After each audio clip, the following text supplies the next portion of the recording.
Welcome to Haroma home cooking channel. இன்னைக்கு நம்ம ஒரு vlog ஸ்டைல் வீடியோ தான் பார்க்க போகிறோம். இன்னைக்கு நாள் முழுக்க நான் என்னெல்லாம் வேலை பண்ணேன் அப்படின்னு உங்களோட ஷேர் பண்ணிக்க போகிறேன். இன்னைக்கு பார்த்தீங்கன்னா சண்டே மார்னிங் டு ஈவினிங் வரைக்கும் நான் என்னெல்லாம் வேலை பண்ணேன் அப்படின்னு உங்களோட ஷேர் பண்ணிக்க போகிறேன். வீடியோவை புதுசாக பார்க்குற ஃப்ரெண்ட்ஸ் நம்மளோட சேனலை சப்ஸ்கிரைப் பண்ணிக்கோங்க. பக்கத்தில் இருக்க பெல் பட்டனை கிளிக் பண்ணி சேவ் பண்ணிக்கோங்க. அப்போ தான் நியூ வீடியோலாம் மிஸ் பண்ணாமல் பார்க்க முடியும். வாங்க வீடியோக்குள்ளே போகலாம்.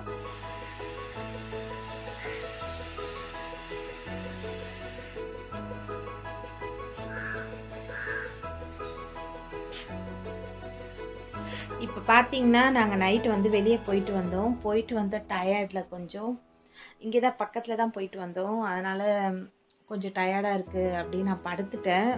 இப்போ வந்து மாவு டிஃபனுக்கு தண்ணி ஊற்றி வச்சுருக்கேன். இப்போ பாத்திரம் எல்லாமே வாஷ் பண்ணணும். என்னைக்காவது ஒரு நாளைக்கு வந்து நம்மளுக்கு உடம்பு முடியல அப்படின்னா பாத்திரம் வாஷ் பண்ண மாட்டோம். அந்த மாதிரி போட்டு வச்சாச்சு. இப்போ நம்ம கொஞ்சம் இதெல்லாம் க்ளீன் பண்ணலாம். இப்போ பார்த்தீங்கன்னா டைம் 7 ஆக போகுது. எந்த வந்து ஃபாஸ்ட்டு. இப்போ நான் பாத்திரம்லாம் வாஷ் பண்ண போகிறேன். பாத்திரத்தை எல்லாத்தையும் எடுத்து செப்பரேட் பண்ணிகிட்ருக்கேன். ஏன்னா நமக்கு வாஷ் பண்ணும்போது நமக்கு ஈஸியாக இருக்குமே அப்படின்றதுனால எல்லாத்தையும் வந்து சிங்க்குக்கு மேலே நான் எடுத்து வச்சுட்ருக்கேன். இதுக்கு அடியில் கொஞ்சமாக வந்து உங்களுக்கு ஏதாவது சிங்கில் வந்து தக்காளி குப்பை ஏதாவது இருந்தால் கூட அதை எடுத்து க்ளீன் பண்ணிக்கலாம்.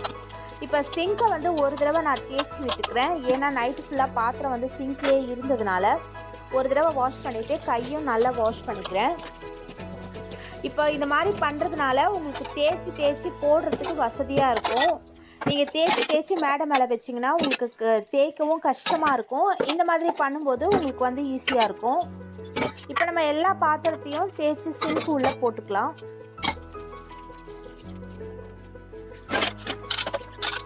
இப்போ பார்த்தீங்கன்னா நான் எல்லா பாத்திரமும் தேய்ச்சிட்டேன்.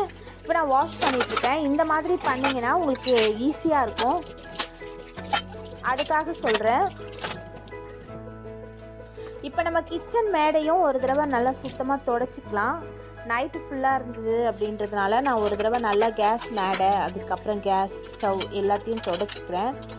ஏன்னா நான் நைட்டு பார்த்திங்கன்னா நம்ம என்ன தான் சுத்தமாக தொடச்சி வச்சாலும் கரப்பாம்பூச்சி பல்லியெல்லாம் வரும்.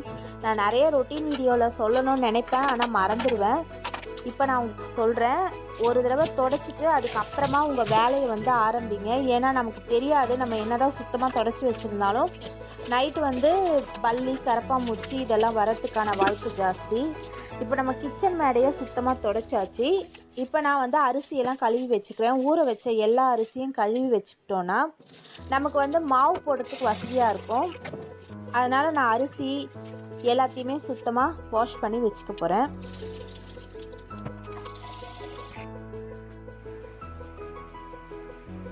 இப்போ பார்த்தீங்கன்னா டைம் 9 ஆயிடுச்சு. 9 ஆக போகுது, இன்னும் ஆகலை. கொஞ்சம் புதினாலாம் இருந்தது. சரி புதினா ஊருக்கு அரைச்சிக்கலாம், அதெல்லாம் ரெடி பண்ணேன். அதெல்லாம் ஷூட் பண்ணல நான். இப்போ நான் வந்து சிக்கன் பிரியாணி பண்ண போகிறேன். 1.5 kg அளவுக்கு நான் பண்ண போகிறேன். ஏன்னா என்னோட அம்மா வீடு பார்த்தீங்கன்னா இங்கே பக்கத்தில் தான் இருக்குது. அவங்களுக்கு நான் செய்கிற சிக்கன் பிரியாணி ரொம்ப பிடிக்கும் அப்படின்றதுனால எங்கள் அப்பா கேட்டிருக்காங்க. எல்லாமே வாங்கி கொடுத்துட்டாங்க. அதெல்லாம் இப்போ நான் ரெடி பண்ண போகிறேன். ஃபஸ்ட்டு நம்ம சிக்கனை வந்து ஊற வச்சுக்கலாம். நான் சிக்கன் வந்து 1 kg அளவுக்கு எடுத்திருக்கேன். 1.5 கிலோன்னு சொல்கிறீங்களே, 1 கிலோ போடுறீங்களே அப்படின்னு நினைக்காதீங்க. எங்கள் வீட்டில் வந்து நாங்கள் எப்படி தான் போட்டுக்கோம். உங்களுக்கு வேணும்னா நீங்கள் ஈக்குவலாக போட்டுக்கோங்க. இஞ்சி பாருங்கள் ஒரு 100 கிராம் அளவுக்கு இருக்கும். அதை நான் எடுத்து வச்சுருக்கேன். பூண்டும் ஒரு 100 கிராம் இருக்கும். ஒரு வந்து பெரிய வெங்காயம் ஒன்று கட் பண்ணி வச்சுருக்கேன். 2 பச்சை மிளகாய். உங்களுக்கு சப்போஸ் சின்ன வெங்காயம் கிடச்சிதுன்னா போட்டுக்கோங்க, ரொம்ப டேஸ்ட்டாக இருக்கும். இப்போ இது எல்லாமே மிக்ஸி ஜாரில் நம்ம ட்ரான்ஸ்ஃபர் பண்ணிடலாம். இப்போ பார்த்தீங்கன்னா ஷாஜீரா நான் எடுத்து வச்சுருக்கேன். ஷாஜீரா வந்து 1 ஸ்பூன் அளவுக்கு எடுத்து வச்சுருக்கேன். சோம்பு பார்த்தீங்கன்னா 1 ஸ்பூன், கடல் பாசி கொஞ்சம் வச்சுருக்கேன். அது போட்டிங்கன்னா தான் நல்லா பிரியாணி வந்து வாசனையாக இருக்கும். ஏலக்காய் ஒரு 2 பீஸ் அளவுக்கு, ஒரு சின்ன பீஸ் பட்டை, இதையும் நம்ம ஆட் பண்ணிக்கலாம். இப்போ பாருங்கள், இது வந்து ஷாஜீரா, இது வந்து சோம்பு. உங்களுக்கு கலர் வித்தியாசம் தெரியுதா? ஷாஜீரா பார்த்தீங்கன்னா சோம்பு மாதிரியே தான் இருக்கும், ஆனால் அதை விட கொஞ்சம் வந்து மெலிசாக இருக்கும். சோம்பு கொஞ்சம் லைட்டாக திக்காக இருக்கும். இது கிடைச்சிதுன்னா வாங்கிக்கோங்க. பிரியாணிக்கு இதை போட்டிங்கன்னா ரொம்ப டேஸ்ட்டாக இருக்கும். இதில் வந்து கொஞ்சமாக நான் வந்து சீரகம் ஆட் பண்ணிக்கிறேன். சும்மா 2 தான். இப்போ இதையே நம்ம ஆட் பண்ணிக்கலாம். இப்போ மிளகு வந்து ஒரு 1/2 ஸ்பூன் அளவுக்கு நான் ஆட் பண்ணிக்கிறேன். நான் அதிகமாக ஆட் பண்ணல. மிளகு போட்டிங்கன்னா ஒரு நல்ல ஃப்ளேவராக இருக்கும் அப்படின்றதுனால. இப்போ மிளகாத்தூள் இந்த ஸ்பூனில் வந்து நம்ம ஒரு 4 ஸ்பூன் அளவுக்கு நம்ம ஆட் பண்ணிக்கலாம். இப்போ இதை பேஸ்ட்டாக அரைச்சிட்டு வந்துடலாம். இப்போ இஞ்சி பூண்டு பேஸ்ட் வந்து நான் அரைச்சிட்டேன். அது குவான்டிட்டி அதிகமானதுனால கொஞ்சம் கொஞ்சமாக நான் அரைச்சிருக்கேன். இப்போ இந்த பாதி இஞ்சி பூண்டு பேஸ்ட்டை இதில் ஆட் பண்ணிக்கலாம். இப்போ தயிர் பார்த்தீங்கன்னா நான் கப்பில் தான் வச்சுருக்கேன். கடையில் வாங்கினது தான் இது. இதே நான் ஆட் பண்ணிக்கிறேன். ஏன்னா இப்போ பனிக்காலம் அப்படின்னா தயிர் நான் விடலை. அதுக்கப்புறம் ஒரு மஞ்சப்பொடி வந்து ஒரு 1/2 ஸ்பூன் அளவுக்கு நம்ம போட்டுக்கலாம். இப்போ இதில் தேவையான அளவு உப்பும் நான் ஆட் பண்ணிக்கிறேன். இப்போ இதை நல்லா கையில் நல்லா மிக்ஸ் பண்ணிட்டு வந்துடலாம். இப்போ இதை நல்லா மிக்ஸ் பண்ணியாச்சு. இதை ஊற வச்சிடலாம்.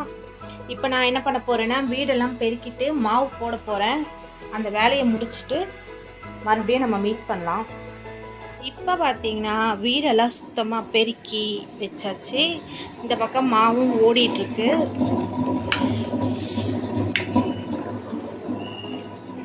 எல்லாமே நான் க்ளீன் பண்ணிட்டேன். இப்போ புதினா ஊறுகாய்க்கு நான் ரெடி பண்ணிகிட்ருக்கேன். இப்போ நம்ம புதினா ஊறுகாய் எப்படி அரைக்கிறது அப்படின்னு பார்க்கலாம். இப்போ நான் கடாயில் எண்ணெய் விட்டு வச்சுருக்கேன். புதினா, கொத்தமல்லி, கருவேப்பிலை அதெல்லாம் நமக்கு எவ்வளோ வேணுமோ முன்ன பின்ன இருந்தாலும் ஒன்றும் பிரச்சனை இல்லை. எது அதிகமாக இருந்தாலும் ஒன்றுமே ஆகாது. இந்த சட்னி நல்லா டேஸ்ட்டாக தான் இருக்கும். தேங்காய் வந்து ஒரு 4 டேபிள் ஸ்பூன் அளவுக்கு நான் மிக்சியில் போட்டு அரைச்சி வச்சுருக்கேன். இஞ்சி பார்த்தீங்கன்னா ஒரு பீஸ் அளவுக்கு, பூண்டு வந்து 7-8 பல், ஒரு பெரிய வெங்காயம் 2 வெங்காயம் நறுக்கி வச்சுருக்கேன். பச்சை மிளகாய் உங்கள் காரத்துக்கு நீங்கள் தகுந்த மாதிரி போட்டுக்கோங்க. ஒரு 5 பச்சை மிளகாய் நான் நறுக்கி வச்சுருக்கேன். அதுக்கப்புறம் பார்த்தீங்கன்னா நார்மல் சைஸ் தக்காளி 2. இப்போ நான் வெங்காயம் ஆட் பண்ண போகிறேன். இப்போ கொஞ்சமாக உப்பு ஆட் பண்ணிக்கலாம். இப்போ நம்ம பச்சை மிளகாவும் ஆட் பண்ணிக்கலாம். அதுக்கப்புறம் இஞ்சியும் ஆட் பண்ணிக்கலாம். இஞ்சி பூண்டு எல்லாமே போட்டு இதை கொஞ்சம் வதக்கிட்டு வந்துடலாம். இப்போ நீங்கள் எல்லாருமே ரொட்டீன் வீடியோ கேட்குறீங்க.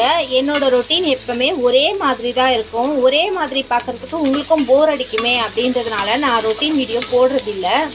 இப்போ என்னோட ரொட்டீன் காலையில் இப்படி தான் போகும். பாத்திரம் தேய்க்கிறது, சமைக்கிறது, சமைச்ச பாத்திரத்தை வாஷ் பண்ணுறது, துவைச்ச துணியை மடித்து வைக்கிறது, பசங்களை கூட்டிகிட்டு வர்றது, பசங்களோட இருக்கிறது, அப்படி தான் போகும்.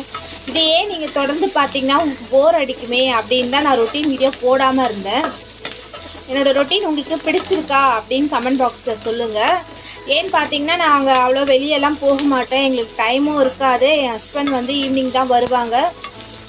நாங்கள் மோஸ்ட்லி எங்கேயும் வெளியே அதிகமாக போனது கூட கிடையாது. அதனால் உங்களை நான் கேட்குறேன், கண்டிப்பாக கமெண்ட் பாக்ஸில் சொல்லுங்கள். தக்காளி ஆட் பண்ணிக்கலாம். இப்போ உப்பு ஆட் பண்ணிக்கலாம். நம்ம சட்னிக்கு சேர்த்தே ஆட் பண்ணிக்கலாம்.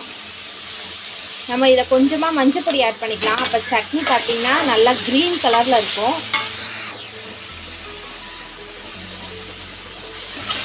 இப்போ தக்காளியும் கொஞ்சம் வதங்கட்டும். நான் இஞ்சி பூண்டு வந்து தட்டி தான் போட்டிருக்கேன். ஏன்னு பார்த்தீங்கன்னா முழுசாக போட்டாலும் அப்படியே நின்றுடுது, மசிய மாட்டேது. சில நேரத்தில் மிக்சியில் அப்படியே இருக்குது. ஆனால் நான் லைட்டாக தட்டி போட்டிருக்கேன். நீங்கள் கூட அது மாதிரி போட்டுக்கோங்க. நான் இதில் வந்து புளி வந்து நான் ஊற்ற போகிறது கிடையாது. ஏன்னா புளி இல்லாமல் பண்ணும்போது இந்த சட்னி ஒரு டேஸ்ட்டாக இருக்கும். உங்களுக்கு வேணும்னா நீங்கள் புளியை ஆட் பண்ணிக்கோங்க. நான் வந்து புளி சேர்க்கலை. தக்காளி வதங்கிடுச்சு. நம்ம இதை என்ன தான் அரைக்க போகிறோம் அப்படின்னாலும் கொஞ்சம் வதக்கி செஞ்சு பார்த்தீங்கன்னா அதோட டேஸ்ட்டே ரொம்ப அலாதியாக தான் இருக்கும். நீங்கள் உடனே பண்ணிட்டீங்கன்னா அந்த சட்னி அந்தளவுக்கு டேஸ்ட்டாக இருக்காது. நல்லா வந்து வதக்கி செஞ்சிங்கன்னா அது ரொம்ப டேஸ்ட்டாக இருக்கும். இப்போ நம்ம புதினா ஆட் பண்ணிக்கலாம். புதினா ஆட் பண்ணியாச்சு. இதை நான் லேசாக வதக்க போகிறேன். புதினா வந்து வதக்கியாச்சு. நம்ம வந்து தேங்காய் ஆட் பண்ணிக்கலாம். இதையும் கொஞ்சம் வதக்கிட்டு வந்துடலாம். இப்போ இதை நம்ம ஆற வச்சு பேஸ்ட்டாக அரைச்சிட்டு வந்துடலாம். இப்போ நான் ஊறுகாவை வந்து அரைச்சிட்டேன். லைட்டாக சூடு பண்ணிக்கலாம். ஏன்னா நம்ம தேங்காய் ஆட் பண்ணியிருக்கோம், மிக்சிலையும் போட்டிருக்கோம். அது கெட்டு போயிடக்கூடாதுன்றதுக்காக. இதையே நான் நாளைக்கு என்னோட குழந்தைங்களுக்கு கட்டி கொடுத்துருவேன் இட்லியோட வச்சு. இது நல்லா சூடானவொன்னே இறக்கிடலாம். இப்போ இந்த பக்கம் பார்த்தீங்கன்னா நான் உளுந்து மசிஞ்சிருச்சு, நான் எடுத்துட்டேன். இப்போ வந்து நான் அரிசியும் போட்டிருக்கேன், அரிசி ஓடிக்கிட்டு இருக்கு. இப்போ டைம் என்ன பார்த்தீங்கன்னா 10:20 ஆக போகுது. இப்போ நான் டிஃபன் சாப்பிட போகிறேன். என்னோட குட்டீஸ் மட்டும் என்னோட அம்மா வீட்டுக்கு ஓடிட்டாங்க, அங்கே போய் சாப்பிட்டுக்கலாமே அப்படின்னு அங்கே போயிட்டாங்க. இன்னும் நான் வந்து எதையும் ரெடி பண்ணல. இப்போ நாம் சாப்பிட்டு அதுக்கப்புறம் பிரியாணி செய்ய ஆரம்பிச்சிடலாம். இப்போ பார்த்தீங்கன்னா சட்னி சூடாயிடுச்சு. நான் வந்து தோசை சுட்டு சாப்பிட்டு வர போகிறேன். தோசை சாப்பிட்டு வந்து என்ன பண்ணுறது அப்படின்னு நான் சொல்கிறேன் உங்களுக்கு. இப்போ நான் சாப்பிட்டு பாத்திரம் கொஞ்சம் விழுந்திருக்கு. நம்ம புதினா ரெடி பண்ண பாத்திரமும் மாவு பாத்திரமும் ஒன்று விழுந்திருக்கு.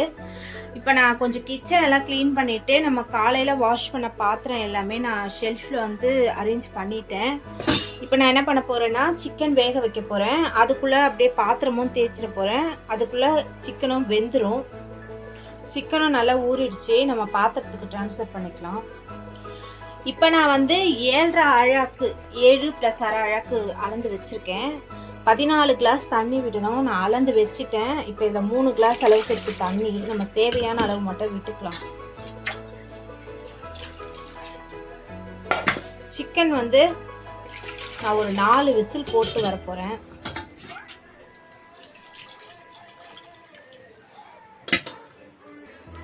இப்போ நம்ம பாத்திரம்லாம் வாஷ் பண்ணிட்டு வந்துடலாம்.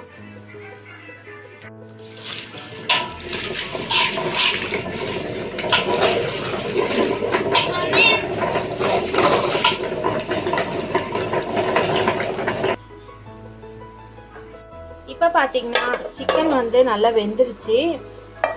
நான் வந்து 400 கிராம் அளவுக்கு வெங்காயம் கட் பண்ணி வச்சிருக்கேன். இப்போ நம்ம தாளிக்க போகிறோம். 3 பிரிந்தி இலை, 1 பட்டை, அதுக்கப்புறம் பார்த்தீங்கன்னா கொஞ்சமாக ஷாஜீரா வச்சுருக்கேன். ஒரு 1/2 ஸ்பூன் ஷாஜீரா, 1/2 ஸ்பூன் சோம்பு, 1/4 ஸ்பூன் அளவுக்கு சீரகம், 2 மராட்டி மொக்கு, அதுக்கப்புறம் பார்த்தீங்கன்னா கொஞ்சம் 2 லவங்கம் அதை வச்சுருக்கேன். அது தாளிச்சிக்கலாம். இப்போ நான் கொஞ்சம் புதினாவும் கொஞ்சம் பச்சை மிளகாவும் போட்டிருக்கேன். 6 பச்சை மிளகா நான் ஆட் பண்ணியிருக்கேன். புதினா எந்த அளவுக்கு ஆட் பண்ணியிருக்கேன்னா 1 கையளவு புதினா, 1 கையளவு கொத்தமல்லி அதை ஆட் பண்ணியிருக்கேன். இப்போ நம்ம ஆனியன் ஆட் பண்ணிக்கலாம். இப்போ நான் ஆனியன் ஆட் பண்ணிட்டேன். இது நல்லா கோல்டன் ப்ரௌனாக வதங்கணும். ஆனியன் வந்து நல்லா வதங்கிடுச்சு. இப்போ நம்ம இஞ்சி பூண்டு பேஸ்ட் மீதி வச்சுருக்கோம் பார்த்தீங்களா, அதை ஆட் பண்ணிக்கலாம். இப்போ இதை நல்லா வதக்கிடலாம்.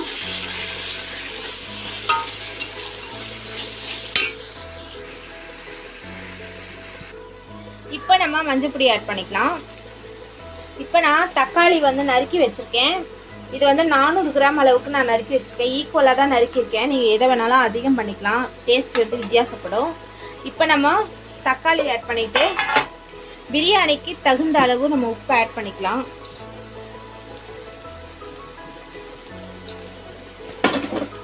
உப்பு வந்து கம்மியாக கூட போட்டுக்கோங்க, அப்புறம் வேணும்னா கூட நம்ம மறுபடியும் போட்டுக்கலாம். இப்போ தக்காளி வந்து நல்லா கரையணும், அதனால் கொஞ்ச நேரம் மூடி வைக்கலாம். இப்போ தக்காளி ஓரளவு கரைஞ்சி வதங்கிடுச்சு. நான் வந்து சிக்கன் மசாலா பவுடர் ஆட் பண்ண போகிறேன். இது கம்மியாக தான் இருக்குது. எவ்வளோ அளவு அப்படின்னு கேட்டிங்கன்னா 3 ஸ்பூன் அளவுக்கு ஆட் பண்ணிக்கோங்க. கரெக்டாக இருந்ததுனால நான் அப்படியே ஆட் பண்ணிட்டேன். இது கொஞ்சம் வதங்கட்டும். இப்போ நம்ம வேக வச்சிருக்க சிக்கன் ஆட் பண்ணிக்கலாம்.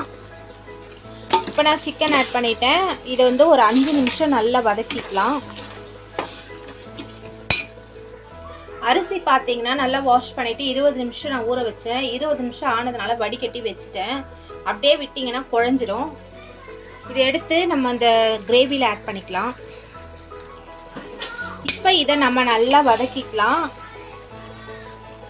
அரிசி உடையாம கிளறுங்க, அப்போதான் பிரியாணி நல்லா இருக்கும். இப்போ இதை நல்லா மிக்ஸ் பண்ணியாச்சு. நான் வந்து சிக்கன் வேக வச்சு தண்ணி வச்சுருக்கேன், அதை ஆட் பண்ண போகிறேன். கூட சுடு தண்ணியும் வச்சுருக்கேன், அளந்து தான் வச்சுருக்கேன். அதை எடுத்து நான் இதில் ஆட் பண்ண போகிறேன். இப்போ ஆட் பண்ணியாச்சு. இப்போ நான் டேஸ்ட் பண்ணி பார்த்தேன், உப்பு கம்மியாக இருக்குது. நான் உப்பு ஆட் பண்ண போகிறேன். ஒரு சப்ஸ்கிரைபர்ஸ் கேட்டிருந்தாங்க. என்ன கேட்டிருந்தாங்கன்னா, அவங்க நீங்க எதுக்காக சுடு தண்ணி ஆட் பண்றீங்க அப்படின்னு கேட்டிருந்தாங்க. சுடு தண்ணி ஆட் பண்ணீங்கன்னா தான் சாதம் வந்து உங்களுக்கு குழஞ்சு போகாம இருக்கும், டேஸ்ட்டும் மாறாம இருக்கும். அதனால தான் நான் சுடு தண்ணி ஆட் பண்றேன். இதை வேணா நீங்க ட்ரை பண்ணி பாருங்க. இப்போ இதை நல்லா மிக்ஸ் பண்ணிட்டு மூடி விட்டுடலாம். கொஞ்சம் வெந்ததுக்கு அப்புறம் நம்ம தம் போடலாம். கொஞ்சம் அதிகமான குவான்டிட்டி ஆயிடுச்சு. இந்த பக்கம் தம் போடுறதுக்காக நான் ரெடி பண்ணிட்டு இருக்கேன். நம்ம பாத்திரம்லாம் கொஞ்சம் வாஷ் பண்ணிக்கலாம். இப்போ இது எந்த ஸ்டேஜில் இருக்கு அப்படின்னு பார்க்கலாம். இது வந்து கொஞ்சம் அதிகமான குவான்டிட்டி அதிகமாகிடுச்சு. நான் கரெக்டாக இருக்கும்னு நினச்சேன். நான் அட்ஜஸ்ட் பண்ணி எப்படியே வச்சுட்டேன். இப்போ இந்த ஸ்டேஜில் நம்ம தம் போட போகிறோம். அதனால என்கிட்ட இருக்க மீதி கருவேப்பிலை, கொத்தமல்லி எல்லாம் ஆட் பண்ண போகிறேன். இப்போ இதை போட்டாச்சு. மூடிடலாம். மூடிட்டு நான் வந்து குக்கர் எடுத்து வெயிட் மேலே வைக்க போகிறேன். தவா வந்து நான் ஏற்கனவே சூடு பண்ணி தான் வச்சுருக்கேன். இப்போ நல்லா ஹை ஃப்ளேமில் ஒரு 10 நிமிஷமோ சிம்மில் ஒரு 10 நிமிஷமோ வைக்கணும். ஆனால் இப்போ இதில் வைக்க முடியாது. நான் மீடியம் ஃப்ளேமில் ஒரு 15 நிமிஷம் வச்சு எடுக்க போகிறேன். அதாவது மீடியமும் இல்லாமல் சிம்மும் இல்லாமல் கொஞ்சம் அதிகமாக வச்சு எடுத்துடலாம். அதுக்கப்புறம் எப்படி இருக்குது அப்படின்னு நான் உங்களுக்கு காமிக்கிறேன். இப்போ இது எப்படி இருக்குன்னு பார்க்கலாம். இங்கே பாருங்கள், ஃபுல்லாக இருக்குது. ஆனால் உதிரி உதிரியாக தான் இருக்குது. இப்போ பாருங்கள், உதிரி உதிரியாக நல்லா இருக்கு. ஆனால் குவான்டிட்டி அதிகமாகிடுச்சு. இப்போ நம்ம இதை சர்வ் பண்ணலாம். சூப்பரான பிரியாணியை நாங்கள் சாப்பிட போகிறோம். நீங்களும் போய் வேணால் சாப்பிட்டு வாங்க. உதிரி உதிரியான பிரியாணி ரெடி ஆயிடுச்சு. இப்போ பார்த்தீங்கன்னா என்னோட குட்டீஸ் வந்து சாப்பிட்டுட்டு இருக்காங்க. எப்படி இருக்கு அப்படின்னு அவங்களே சொல்லுவாங்க. சொல்லுங்கப்பா, எப்படி இருக்கு? செம்ம டேஸ்டா இது. ஓபன் பண்ண உடனே ரெண்டு பேரும் சண்டை போட்டு தான் நாங்க சாப்பிடுறோம். ஆமா, செம்ம டேஸ்டா இருக்குது. நீங்களும் இந்த டிஷ்ஷை ட்ரை பண்ணி பாருங்க, செம்மையா இருக்கும். அதுவே எங்க வீட்ல, அதுக்கு நீங்க எங்க வீட்ல வந்து சாப்பிடலாம். நான் சொல்லவே இல்லை. இப்போ பார்த்தீங்கன்னா நாங்கள் எல்லாருமே சாப்பிட்டாச்சு. நாங்கள் எல்லாம் சாப்பிட்டு முடிச்சதுனால இப்போ நான் கவுண்டர் டாப் எல்லாம் க்ளீன் பண்ண போகிறேன். இப்போ ரைஸ் எப்படி இருந்தது அப்படின்னா என்னோட சமையலை நானே புகழ்ந்துக்கிட்ட மாதிரி இருக்கும். அதனால நீங்கள் ட்ரை பண்ணி பார்த்துட்டு எனக்கு சொல்லுங்க எப்படி இருந்தது அப்படின்னு. ஆனால் நான் சும்மா சொல்லக்கூடாது, ரொம்ப சூப்பராக இருந்தது. ரைஸு சாப்பிடவே அவ்வளோ டேஸ்டியாக இருந்தது. கண்டிப்பாக நீங்கள் ட்ரை பண்ணி பாருங்கள். நீங்கள் வெளியெல்லாம் பிரியாணி வாங்கி சாப்பிடாதீங்க. நியூஸ்லேயே பார்த்தீங்கன்னா எதேதோ சொல்கிறாங்க. அதனால் எதுக்கு, நம்மளே ஹெல்த்தியாக செஞ்சு சாப்பிட்ட மாதிரி இருக்கும், குழந்தைங்களுக்கும் நம்ம கையால் செஞ்சு கொடுத்தா மாதிரி இருக்கும். அதனால் வீட்டில் நீங்களே ட்ரை பண்ணுங்கள். இப்போ நம்ம கவுண்டர் டாப் எல்லாமே க்ளீன் பண்ணலாம்.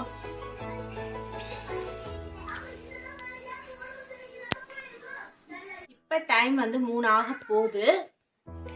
இப்போ நான் கவுண்டர் டாப் எல்லாமே க்ளீன் பண்ணியாச்சு. கரிகந்தையும் மாற்றிட்டேன்.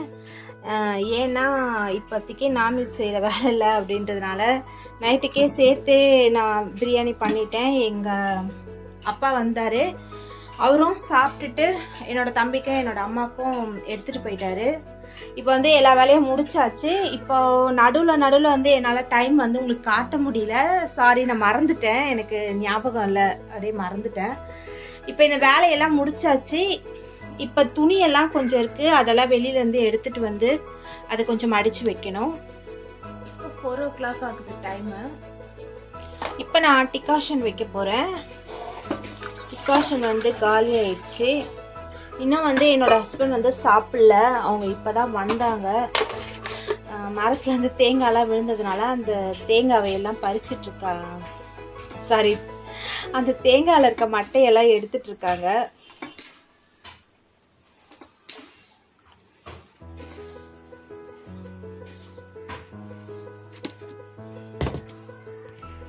இப்போ பார்த்தீங்கன்னா நான் டீ தூள் வந்து அளந்துட்டேன்.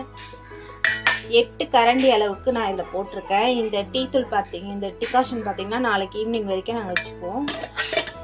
ஏன்னா திடீர்னு கெஸ்ட் வந்துட்டாங்கன்னா அந்த டைமுக்கு வந்து நம்ம டிகாஷன் ரெடி பண்ணிட்டு இருக்க முடியாது. டிகாஷன் இருந்தால் டக்குன்னு டீ கலந்து கொடுத்துடலாம். இப்போ இது கொதிக்கிட்டோம். எங்கள் வீட்டோட புது வரவு குட்டி மீன் 2 இருக்கு. இங்கே ஒரு மீன் இருக்கு. இப்போ இது தொட்டியில் விட போகிறாங்க. 3 மீனே விட்டாச்சு. டிகாஷன் கொதிச்சிருச்சு. இப்போ நான் வடிகட்ட போறேன்.